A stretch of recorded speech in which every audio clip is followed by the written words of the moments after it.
Assalamualaikum warahmatullahi wabarakatuh. Bismillahirrahmanirrahim. Alhamdulillahi rabbil alamin. Wa bihi nasta'inu ala umurid dunya waddin. Wassalatu wassalamu ala asyrafil anbiya'i wal mursalin. Sayyidina wa habibina wa syafi'ina wa qurrati a'yunina wa maulana Muhammadin wa ala alihi wa ashabihi wa dhurriyyatihi ajma'in, amma ba'd. Ashhadu an la ilaha illallah wa ashhadu anna Muhammadar Rasulullah wa ufawwidu amri ilallah, innallaha basirum bil ibad.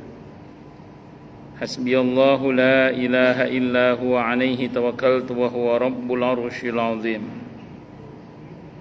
Qala Allah ta'ala fi kitabihil karim hikayatan an nabiyillahi Musa alaihi salam. Rabbi shrah li sadri wa yassir li amri wahlul 'uqdatam min lisani yafqahu qawli. Para alim, para asatidah, para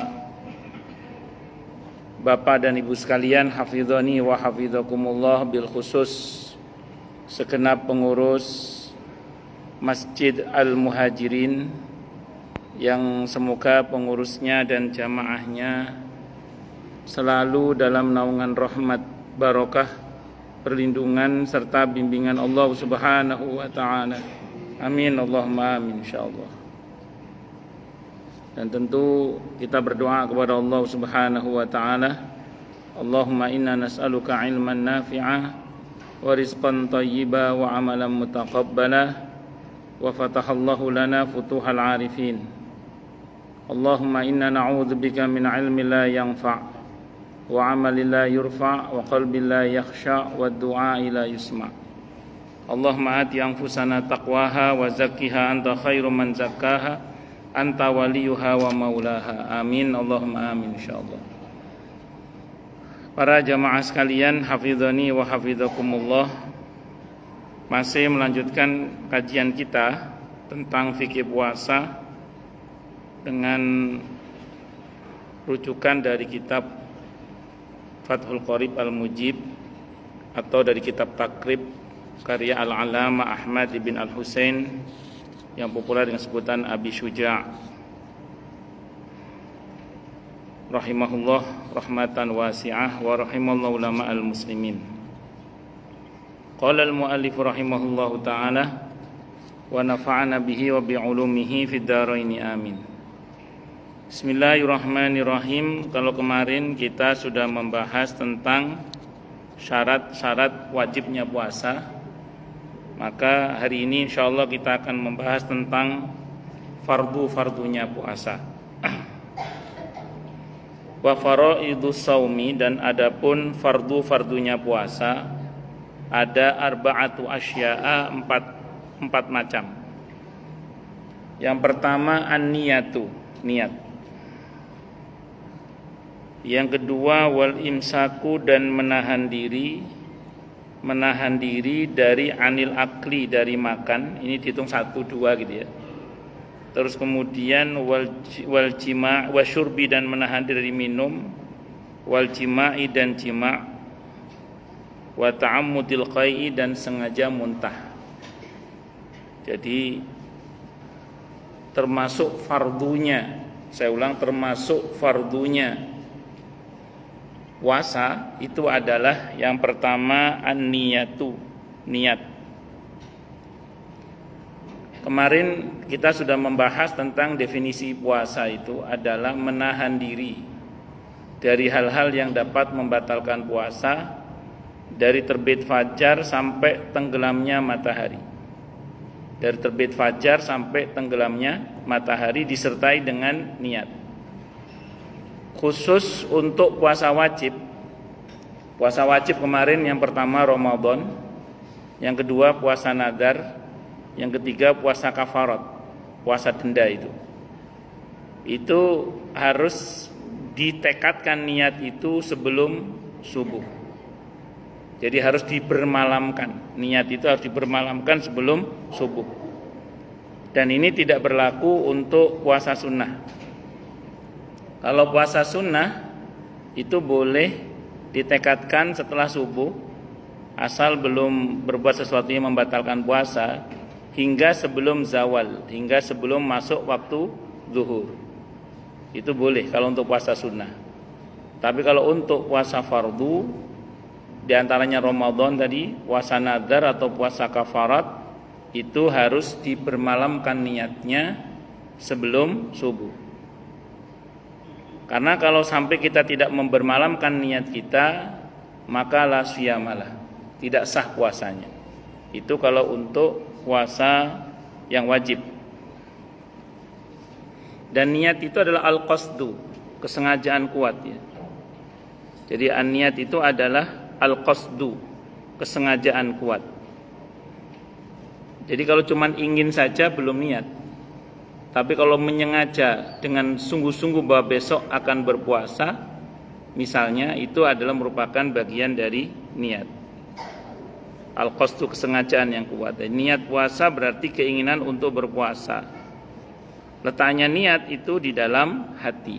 Niat itu letaknya di dalam hati. Tidak cukup hanya dengan lisan, tidak disyaratkan melafadzkan niat, walaupun dalam mazhab Syafi'i disunahkan ya. Berarti niat dalam hati saja sudah dianggap sah. Jadi niat dalam hati itulah yang sah. Adapun melafadzkan kalau dalam mazhab Syafi'i itu sunnah, tidak wajib. Muhammad Al-Hisni berkata, la yasihu shaumu illa bin niyati lil khairi wa mahalluha al-qalb wa la yushtaratu an nutqu biha bila khilafin. Ini ada dalam kitab Kifayatul Akhyar halaman 248. La yasihu shaumu, tidak sah puasa itu, illa bin niyati lil khairi, kecuali dengan niat untuk berbuat kebaikan. Wa mahalluha al-qalb, dan tempatnya niat itu di mana? Di hati. Tempatnya di hati. Wala yushtaratu an nutqu biha bila khilafin, dan tidak disyaratkan untuk melafadzkan tanpa khilaf dalam masalah ini. Jadi kalau jenengan misalnya malam hari setelah tarawih mengucap nawaitu shauma ghadin an adai fardhi syahri ramadhani hadhihi sanati fardhalillahi ta'ala, atau nawaitu shauma ghadin an adai fardhi syahri ramadhana hadhihi sanata fardhalillahi ta'ala misalnya, itu boleh. Kalau dalam mazhab Syafi'i disunahkan, namun tidak menjadi syarat sahnya niat. Jadi disunahkan dalam mazhab Syafi'i tapi tidak disyaratkan dalam niat. Artinya yang penting niat itu dalam hati. Gerak hati niat mau puasa besok seharian penuh. Puasa apa? Puasa Ramadan fardu atau wajib karena Allah Ta'ala. Itu gerak hati di situ. Al-qalb. Memang nanti ada beberapa niat yang Nabi melafadzkan niat itu. Tapi kata para ulama, intinya tetap bukan dilafadz, tetap dalam hati. Seperti ketika beliau memotong kurban, beliau membaca Bismillahirrahmanirrahim, Allahumma taqabbal min Muhammad wa ali Muhammad. Jadi itu Nabi menyebutkan niatnya. Tapi tetap kata para ulama, yang diterima dari niat itu adalah yang dalam hati. Lafadz itu hanya semacam penegasan saja, semacam membantu hati untuk supaya teguh dan kokoh niat itu. Sebatas itu aja. Nah, demikian juga ketika Nabi mengambil miqat haji dan umrah, itu Nabi melafadzkan niatnya, labbaik Allahumma umratan, labbaik Allahumma hajjan. Jadi menyebutkan niatnya. Tapi tetap yang sebenarnya bukannya di lisan itu. Yang sebenarnya adalah yang di dalam hati. Makanya kalau cuma melafadzkan dalam lisan tapi tidak dalam hati mentekadkan niat, maka berarti belum sah. Justru yang sah itu walaupun dia tidak mengucap dalam lisan, tapi hati sudah berniat, bertekad besok akan puasa Ramadan seharian penuh fardu karena Allah Ta'ala, itu baru kemudian kita benar niatnya itu. Muhammad Al-Khatib rahimahullah berkata, innamal a'malu binniyat wa innamal a'malu binniyat wa mahalluha al-qalbu wa la takfi bil lisani qat'an wal yustaratu at-talaffudzu biha qat'an. Ini dalam kitab Al-Iqna jilid 1 halaman 404 ya. Innamal a'malu binniyat, bahwasanya amal-amal itu dengan niat. Wa mahalluha al-qalb, tempatnya niat adalah di dalam hati. Wala takfi bil lisani, dan tidak cukup hanya dengan lisan qat'an. Enggak cukup hanya dengan lisan qat'an secara pasti, enggak cukup. Wala yustaratu at-talaffudzu biha qat'an, dan tidak pula disyaratkan melafadzkannya secara pasti juga. Itu kata beliau dalam kitab Al-Iqna. Sehingga pokok niat itu atau inti niat itu adalah di dalam apa? Di dalam hati. Kita tekadkan dalam hati bahwa besok kita akan puasa seharian penuh. Puasa apa? Puasa Ramadan. Fardu karena Allah Ta'ala, wajib karena Allah Ta'ala. Kata wajib harus disebut, kecuali kalau puasa sunnah. Kalau puasa sunnah tidak wajib menyebut hukumnya. Tapi kalau untuk puasa wajib, wajib menyebut kata wajib, harus ta'yin. Itu di dalam masalah niat. Sama dengan sholat. Sholat maghrib harus sebutkan fardu maghrib.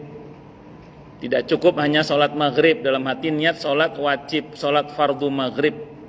Sebutkan sholat fardu isya, fardu zuhur. Kenapa? Kalau kata ulama-ulama usul fikih itu karena di waktu yang sama ini ada banyak sholat yang bisa kita kerjakan, termasuk sholat sunnah. Nah, maka harus dipertegas kalau untuk sholat fardu. Tapi kalau untuk sholat sunnah tidak harus disebut. Sama dengan puasa juga sama. Kalau puasa fardu harus disebutkan status hukumnya. Itu namanya ta'yin namanya. Harus diperjelas. Akan tetapi disunahkan untuk melafadzkan niat di lisan bersama dengan niat dalam hati.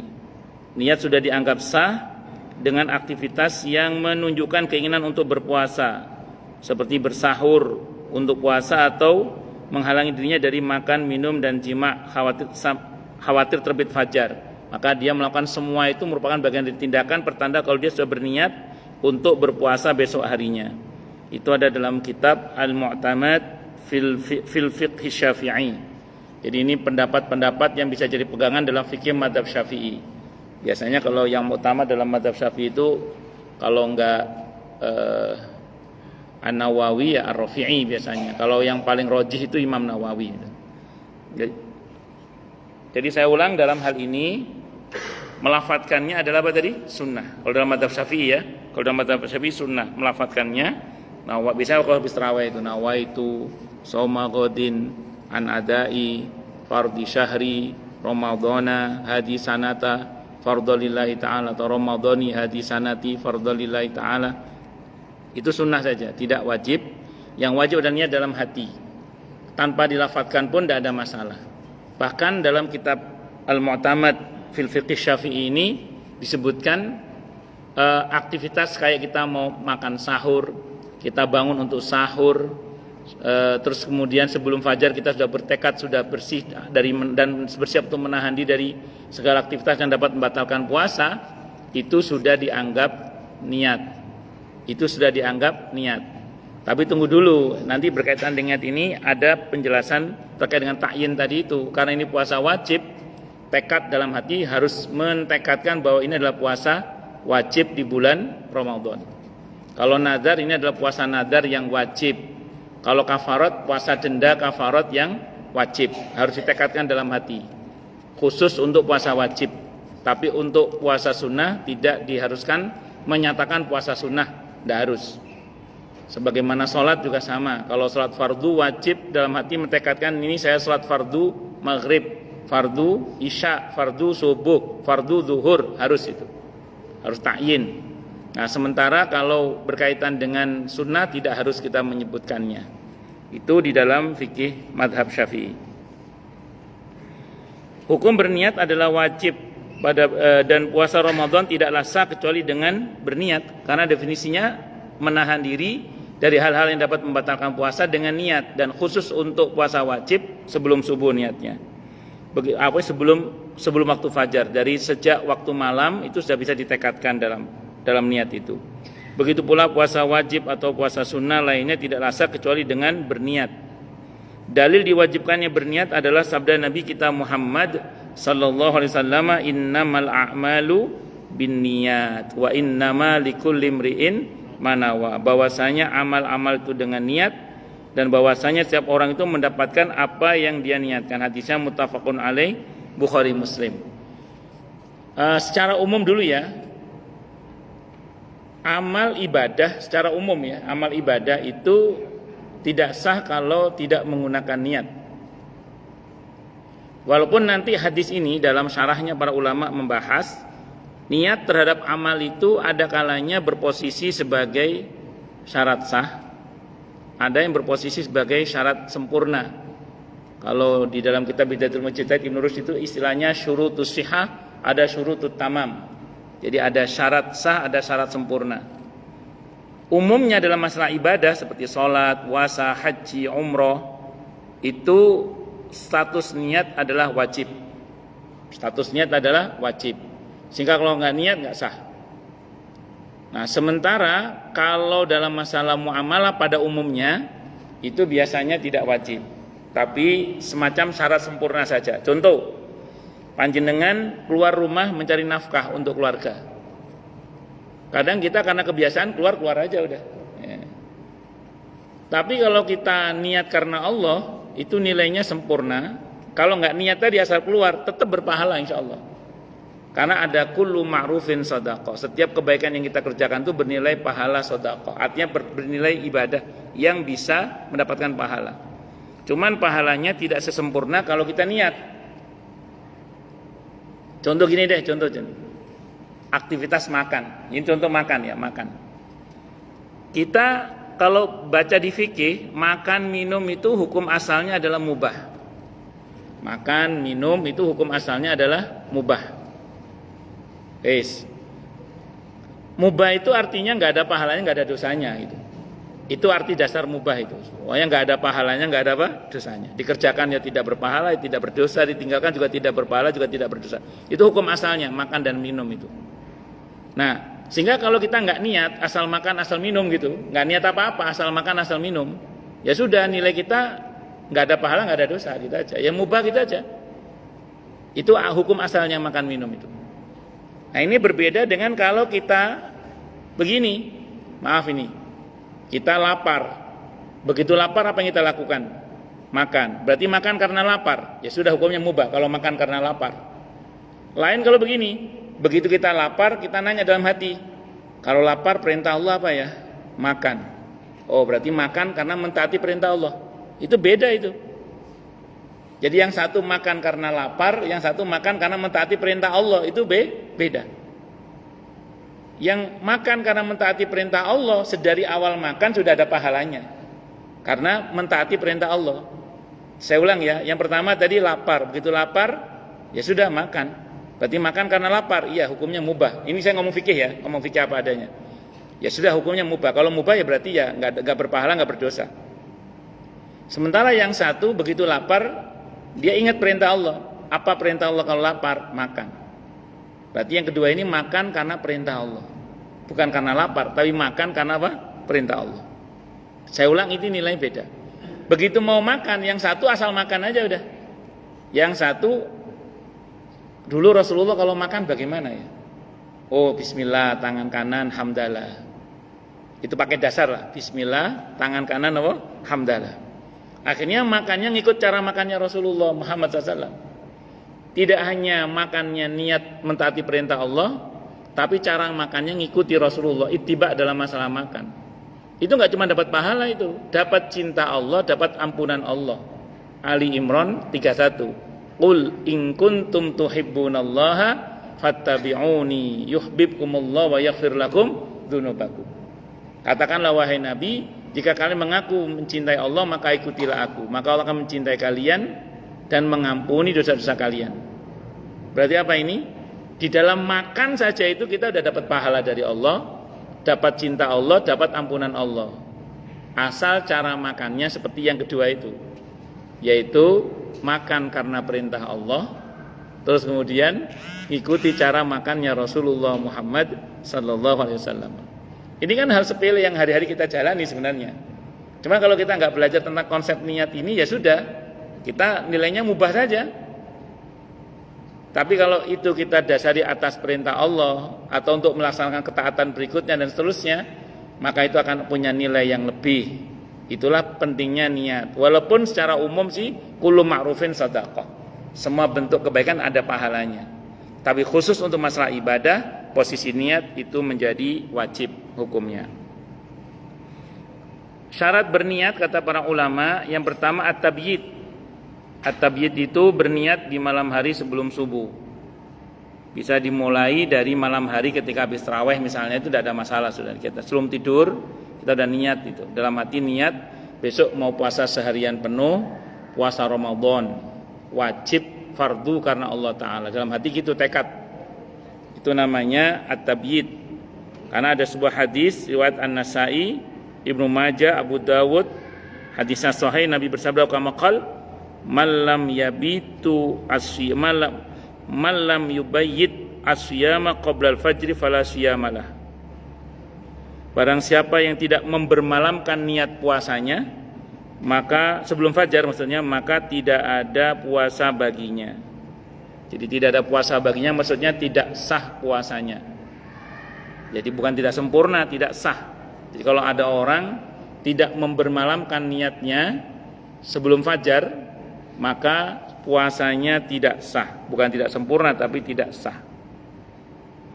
Tapi kalau untuk puasa sunnah, saya ulang tadi, kalau untuk puasa sunnah boleh kita baru niat setelah subuh sebelum fajar. Boleh kalau untuk puasa sunnah. Sebagaimana sabda Nabi kita Muhammad SAW, ada sebuah hadis dari Siti Aisyah radhiyallahu anha, qalat, beliau berkata, karena ada siapa Rasulullah sallallahu alaihi wasallam idza dakhala alayya, apabila beliau masuk menemui saya, qala, beliau berkata, beliau bersabda, hal indakum ta'amun, apakah kalian di rumah ini ada makanan? Fa idza qulna, dan apabila kami berkata la, tidak ada ya Rasulullah, qala, Nabi bersabda, inni shaim, kalau kita puasa. Dan itu hadisnya riwayat Muslim, Abi Dawud. Dan ini biasanya kalau Nabi menemui istrinya dengan perkataan seperti ini terkait dengan sarapan, berarti ini biasanya setelah subuh. Karena kebiasaan Nabi itu setelah sholat subuh itu biasanya beliau bikin halaqah. Dalam kitab Ar-Rasul Al-Mu'allim karya Syekh Abdul Fattah Abu Ghudda rahimahullah, disebut dalam satu riwayat bahwa di masjid Nabi itu ada dua halaqah. Ada dua halaqah. Yang satu halaqah ilmu, yang satu halaqah zikir. Ada dalam kitab Ar-Rasul Al-Mu'allim. Seingat saya hadisnya Sahih Muslim, seingat saya. Ada dua halaqah ilmu. Yang satu halaqah ada dua halaqah. Yang satu halaqah ilmu, yang satu halaqah zikir. Dua-duanya Nabi puji. Dua-duanya Nabi puji.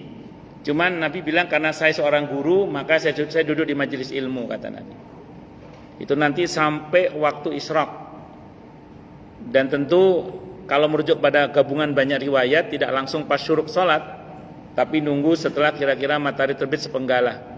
Kalau bahasa Siti Aisyah sampai dengan kira-kira matahari menyentuh punggung anak unta. Kalau di hadis yang lain kira-kira setinggi tombak. Ya, kalau para ulama berijtihad dari waktu syuruk pas itu 15 menit setelahnya. Ada yang mengatakan 20 menit. Tapi saya pernah lihat langsung saat di Probolinggo dulu, satu tombak itu kira-kira 10 menit, lebih dikit lah. Ya, kalau mau aman, mau hati-hati ya 15 menit. Itu baru Nabi sholat isyraq bersama dengan para sahabat. Kamakal, terus baru kemudian beliau turun menemui seluruh istrinya. Nabi menemui seluruh istrinya. Nah, dan di situ Nabi ucapkan salam, Nabi doakan dan macam-macam lah. Termasuk di antara dialognya ini, apakah ada makanan hari ini? Kalau dibilang ada, bahkan Nabi pernah sengaja membatalkan puasa sunnahnya demi membahagiakan istrinya karena untuk makan bareng. Jadi pernah suatu saat Nabi itu beliau datang ke Siti Aisyah radhiyallahu anha, kata Siti Aisyah, ya Rasulullah, makanan kesukaan Anda sudah saya siapkan. Kata Nabi, mana-mana saya makan walaupun saya sedang puasa hari ini sebenarnya. Jadi Nabi itu rela membatalkan puasa sunnahnya demi makan bersama istrinya. Itu dipakai dalil oleh para ulama, Pak. Membahagiakan hati istri itu lebih utama daripada mempertahankan puasa sunnah, Pak. Demi membahagiakan hati istri. Kenapa? Karena rupanya persembahan makanan dari istri untuk suami itu rupanya persembahan hati, Pak. Nah, maaf, kadang kita pulang dari kerja atau dari mana, istri kita bilang, "Mas, makanan yang sudah saya masak, sudah saya hidangkan." Kadang kita mengatakan, "Tadi udah makan di luar." "Oh ya sudah," kata istri. Itu kalau bagi suami ya sudah, betul-betul ya sudah itu, Pak. Tapi bagi istri ya sudah itu berdedek itu, Pak. Terus repot-repot masak, pas dimasak tiba-tiba gak gelem mangan, gak mau makan. Tapi ada ibu yang angkat tangan, ngomong saya gini, "Ada yang lebih ngeselin lagi, Ustadz. Udah kita masakin enak-enak, kata suami kita, udah mah gak jadi mie goreng aja." Coba, gak jadi makan yang enak, mie goreng saja. Itu ngeselin banget, Ustadz. Nabi itu menjaga perasaan istrinya. Beliau rela membatalkan puasa sunnahnya demi membahagiakan hati istrinya.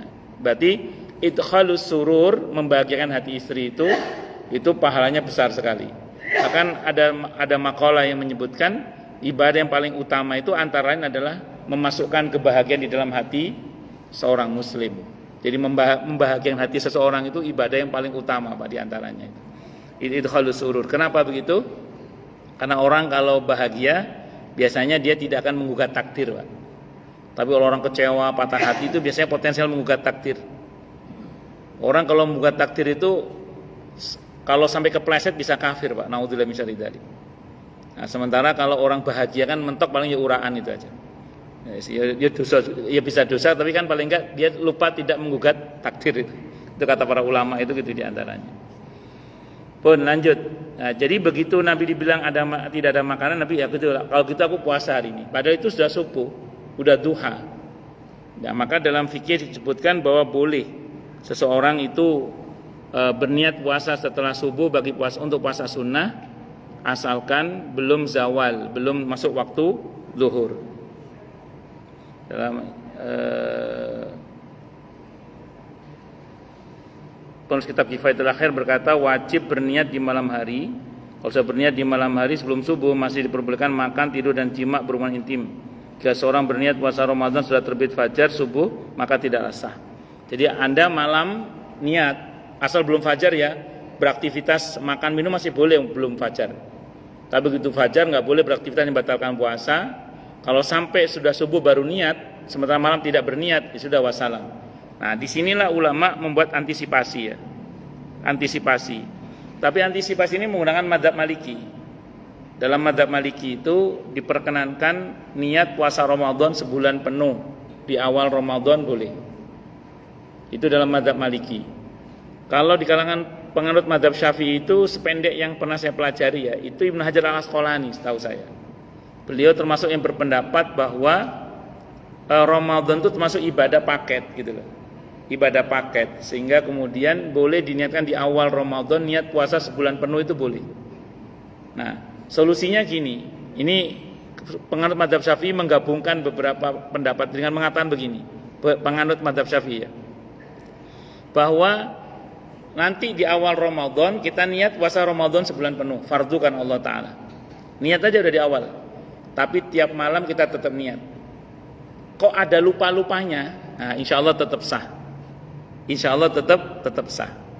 Cuman sependek yang kami pahami itu niat sebulan penuh itu ada dalam madhab Maliki. Sependek yang kami pahami ya. Kalau di kalangan para ulama madhab Syafi'i, seingat saya itu Ibnu Hajar Al-Asqalani itu. Nah, beliau termasuk yang berpendapat bahwa boleh berniat puasa Ramadan sebulan penuh itu karena dianggap itu ibadah paket itu, ibadah paket. Itu sebulan penuh jadi boleh, enggak ada masalah. Tapi tetap untuk al-khuruj minal khilaf, keluar dari perbedaan pendapat, tetap disarankan tiap malam berpuasa, berniat. Adapun ada lupa-lupanya, insya Allah tetap sah. Terus at-tikror itu diantara syarat niat ya, adalah at-tikror.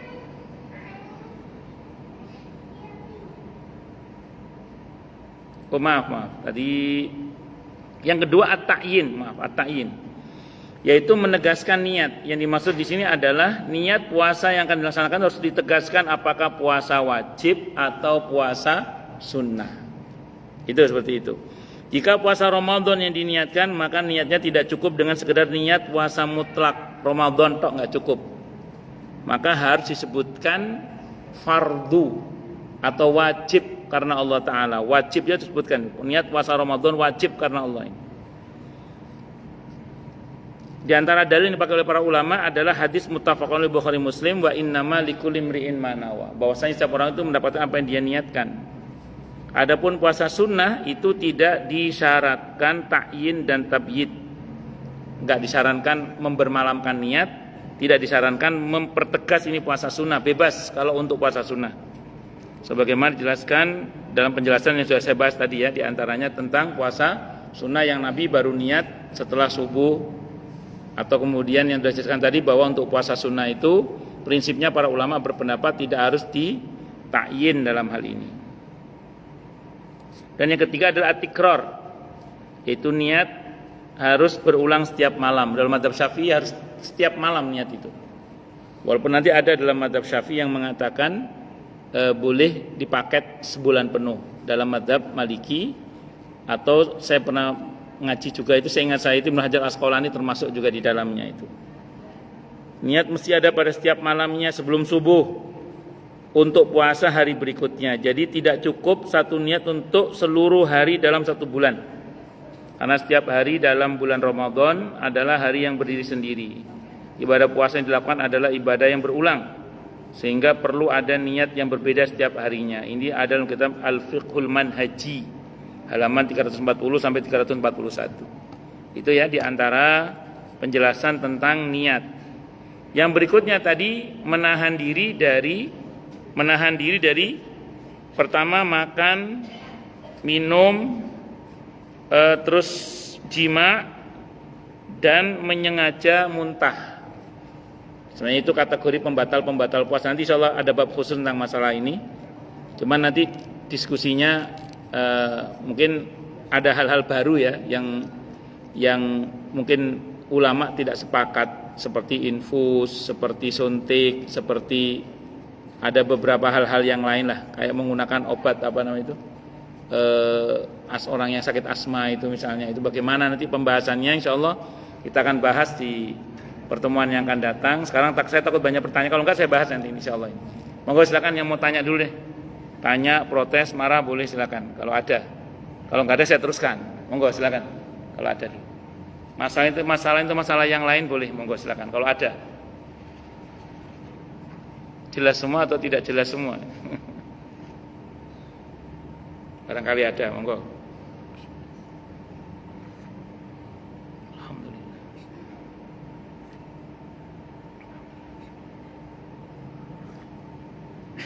Jelas semua ya? Atau tidak jelas semua? Nggih, monggo.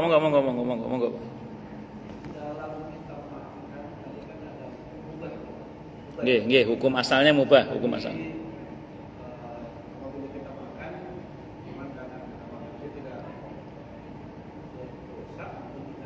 Tidak berpahala, hukum asalnya ya, hukum asalnya. Tapi kalau kita mengingatkan karena Allah, kayak apa nih? Iya. Sedari awal dapat pahala, betul. Jadi ada nggak kalau kita ibadah seperti ini? Jadi itu memang jelas-jelas itu berpahala. Tapi lebih berpahala lagi gitu. Iya, betul. Ya, bagus. Jadi cuma bukan hanya sekedar berpahala kalau kita ibadah seperti ini, gitu ya. Iya. Tapi yang istimewa itu pahala yang lebih besar lagi gitu. Bagus. Baik, saya mau terangkan. Bagus. Ya, bagus. Jenengan ngaji gini nih. Tidak semua orang kadang niat ngaji kan. Niatnya cuma sholat, tahu ada pengajian tuh. Terus duduk sini. Tetap berpahala insyaallah. Tapi tidak sesempurna kalau dari awal tadi jenengan sudah niat ngaji. Nah itu kalau kita niat itu lebih sempurna lagi nilainya. Nah sekarang tadi karena pertanyaannya berkaitan dengan doa ya, berkaitan dengan sholat tadi ya. Ada kemungkinan nggak Ustadz kayak puasa atau sholat yang supaya kita dapat nilai lebih gitu ya, nilai lebih yang luar biasa gitu kan maksud Bapak ya? Ada Pak. Di antaranya ada dalam kitab Arba'in An-Nawawiyah di mana Nabi bersabda, "Au kama qala al-birru husnul khuluq." Di samping niat ya Pak, di samping niat ya. Ada lagi Pak, apa itu? Albirru husnul khuluq.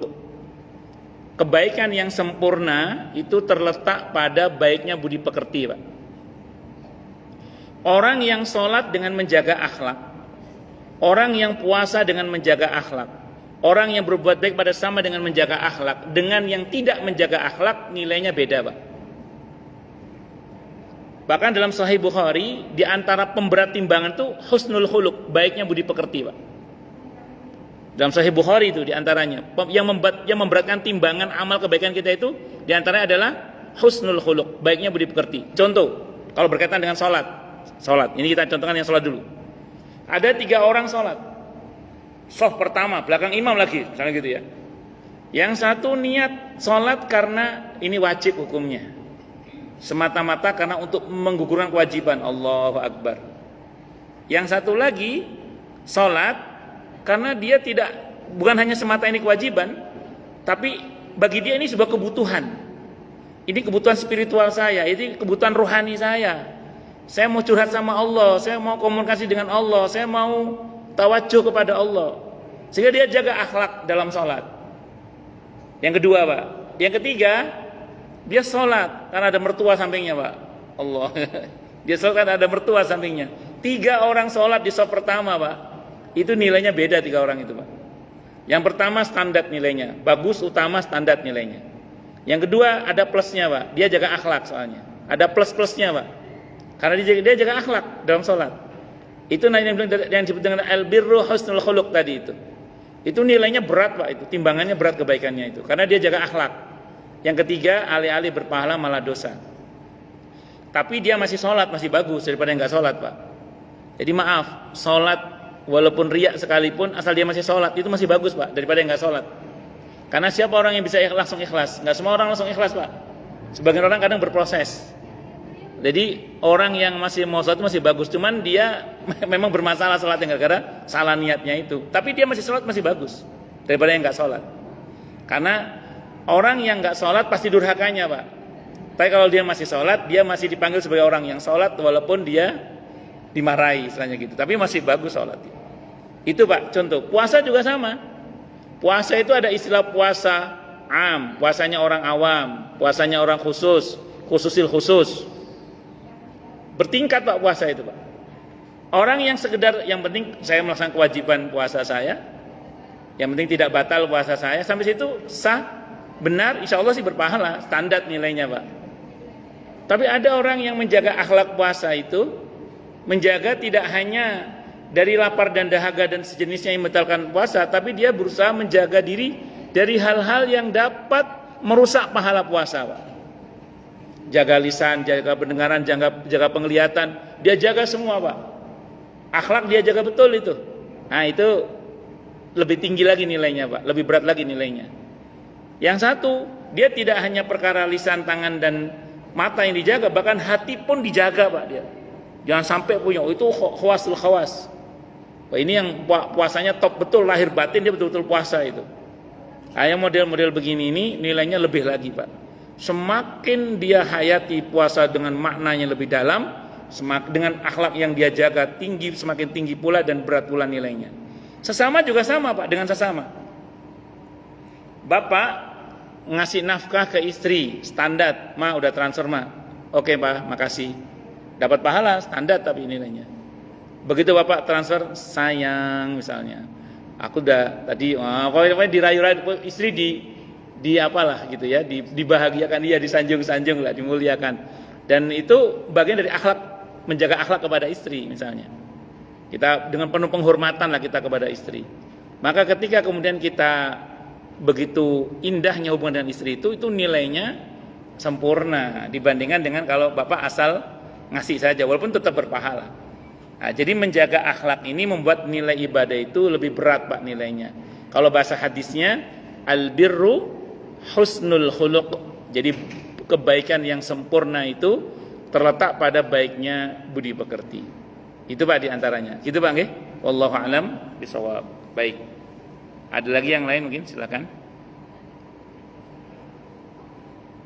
Kalau kemarin sudah kita bahas kata Ibnu Abbas, baiknya ahsanu amala, paling baiknya amal itu letaknya pada dua ya. Kalau kemarin yang kita bahas, yang pertama ikhlas, yang kedua benar. Jadi semakin ikhlas semakin baik, semakin benar juga semakin baik. Untuk ikhlas itu dibutuhkan pemurnian akidah, pemurnian amal, pemurnian niat untuk berbuat semata-mata hanya karena Allah. Sementara kalau berkaitan dengan benar, itu harus dengan ilmu dan ittiba. Ilmu dan ittiba. Semakin kita berilmu, semakin berkualitas insyaallah. Semakin kita mencocoki amalan Nabi kita Muhammad SAW, semakin sempurna insyaallah. Saya kira itu Pak. Wallahu a'lam bishawab. Monggo yang lain silakan kalau ada. Masalah itu masalah yang lain boleh kalau ada. Nggih, monggo Pak Sahabuddin. Nggih. Fidyah kenapa? Misalnya dibayar tahil dan amil itu mengetahui bahwa yang membayar zakat, yang membayar fidyah itu ternyata kurang. Misalnya dia sebulan itu dia tidak puasa, tapi ketika dia membayar fidyah kurang dari sebulan itu, maksud apa perlu diingatkan atau gimana gitu? Bagus. Kemudian yang kedua, apakah akan amil itu ke mustahil perlu disampaikan atau tidak? Karena biasanya kalau di sini nggak langsung ke mustahil lewat RT-nya atau pimpinannya gitu maksudnya. Ini fidyah ya, fidyah ya. Bagus. Baik, saya jawab. Fidyah itu macam-macam orang cara membayarnya. Misalnya ya, ada jamaah saya itu pernah jebol di siang hari bulan Ramadan itu tempur dengan suaminya. Kan itu fidyahnya ngasih makan 60 orang miskin. Dia kalau ngasih ke satu tempat 60 nanti ketahuan, malu dia. Maka dia sengaja dia pecah di masjid ini atau melalui ustadz ini 10, ini 10 sampai akhirnya jadi 60 gitu. Karena dia malu. Jadi bisa jadi yang bersangkutan kurang sengaja karena memang dia bagi ke tempat lain, bisa jadi. Namun ada baiknya ditanya juga sih memang. Kalau Bapak khawatir dia salah, tanya aja nggak apa-apa. Tapi tidak tanya pun tidak apa-apa karena saya ketemu model jamaah gitu Pak. Jadi ada jamaah tertentu itu karena fidyahnya itu jebol hubungan suami istri yang di bulan Ramadan itu kan sanksinya ngasih makan 60 orang miskin. Kalau dia langsung kasih angka 60 itu langsung pasti jamaah langsung nebak. Nah kan gitu ya, langsung jebol ya, gitu kan malu dia, ada yang malu. Maka supaya dia nggak malu, sengaja dia sebar. Jadi di sini 20 misalnya, di sini 20, di sini 20 fidyah itu.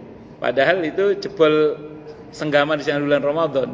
Itu ada jamaah yang begitu itu. Jadi saya nggak tahu apakah ini tipe yang itu. Tapi kalau tipenya yang tipe yang sebulan bisa juga kan, dia bagi-bagian bisa juga. Sebagian mungkin dia salurkan langsung kepada mustahiknya fidyah. Mungkin sebagian yang lain melalui amil tadi itu. Nah, tapi saya ulang, kalau sekiranya Bapak merasa dia kurang, tanyakan aja nggak apa-apa. Tapi tidak pun juga nggak apa-apa, karena ada kemungkinan dia menyalurkan sendiri kepada mustahik. Satu dulu nggih. Yang kedua, sebenarnya ya kalau untuk fidyah itu nggak melalui amil sebenarnya. Sebenarnya fidyah itu langsung saja ke fuqara masakinnya. Beda dengan zakat aturannya memang. Kalau zakat memang kan kalau saya terangkan kemarin ya, kalau untuk zakat itu kan sampai dengan periode Sayyidina Utsman bin Affan radhiyallahu anhu itu memang semua negara yang ngurus. Nah, begitu di masa Sayyidina Utsman ketika muzakinya semakin banyak, maka untuk yang skala besar-besar diurus oleh negara, yang sisanya kalau dikembangkan pada amil-amil lokal.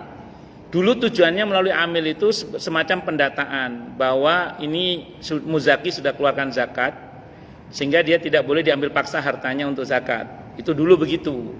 Nah, dalam konteks kekinian itu, ketika kemudian negara tidak serius misalnya ngurus masalah zakat, maka silahkan kalau tetap melalui amil-amil yang terpercaya, silahkan, tidak ada masalah. Atau langsung ke mustahik juga nggak ada masalah. Cuman memang aturan mainnya yang lebih baik memang melalui amil kalau untuk zakat. Itu seperti itu. Nah, sementara kalau untuk, kecuali Anda nggak percaya sama amilnya, ya itu beda bab nanti itu. Nah, atau supaya lebih tepat penyaluran zakatnya, Anda melalui sasaran langsung juga nggak ada masalah. Nah, tapi kalau untuk fidyah, sependek yang saya ketahui, tidak ada aturan khusus tentang amil, walaupun boleh. Anggaplah dia nggak punya channel orang miskin misalnya, maka dia minta tolong kepada pihak masjid. Nah, nanti pihak masjid minta tolong kepada pihak RT, tidak ada masalah. Dalam Islam itu dikategorikan miskin itu kalau ada rekomendasi tokoh setempat yang terpercaya bahwa dia miskin. Jadi kalau Pak RT, Pak RW-nya mengatakan ya dia termasuk marga miskin, sudah secara hukum dia miskin. Makanya nanti istilah miskin satu daerah dengan daerah lain bisa berbeda-beda. Itu namanya al-urf, kebiasaan yang berbeda-beda. Standar miskin untuk orang Perumnas 1 sama orang Kemang Pratama bisa jadi beda standar miskinnya. Kenapa? Karena urufnya beda tadi itu. Ngaten nggih Pak Sahabuddin nggih, wallahu alam bisawab. Jadi tidak harus melalui amil untuk fidyah, bisa langsung. Tapi andaikan melalui amil tidak ada masalah. Dan kalau kita tidak tahu siapa fuqara masakinnya, justru nanya pada RT RW itu betul, tidak salah. Di fikih itu di antara ketentuan disebut miskin itu ketika ada tokoh masyarakat setempat yang terpercaya menyatakan bahwa ini si fulan miskin. Nah, termasuk Pak RT atau Pak RW. Kalau menyatakan dia miskin, sudah dia miskin berarti. Soal dia bohong itu urusan Pak RT RW, bukan urusan kita itu, Pak. Kalau misalnya ada yang bohong itu urusan mereka, bukan urusan kita itu. Saya kira itu Pak. Wallahu a'lam bishawab. Okay.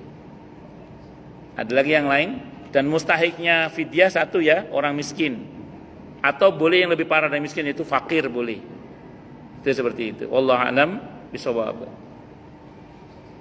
Monggo yang lain silakan kalau ada. Jelas semua atau tidak jelas semua?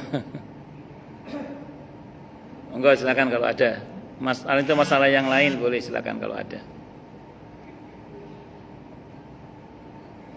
Kalau enggak ada, saya teruskan. Tadi dikatakan bahwa termasuk fardunya puasa itu adalah menahan diri dari makan dan minum. Nanti disamakan dengan makan dan minum itu segala bentuk aktivitas yang memasukkan benda cair dan atau benda padat yang hubungannya langsung ke lambung. Itu kata para ulama itu. Yang hubungannya langsung ke lambung. Nah, makanya nanti tidak hanya makan dan minum sebenarnya, termasuk memasukkan obat melalui dubur, itu batal. Atau memasukkan benda padat atau cair melalui kubul. Kubul itu kemaluan. Kalau dubur artinya belakang, makanya nggak ada dubur di depan itu. Nah, jadi singkat kata singkat cerita, itu kalau dilakukan batal puasa. Contoh. Maaf ya, ada ibu-ibu harus melakukan pemeriksaan melalui kamera yang harus masukkan melalui misfinya misalnya.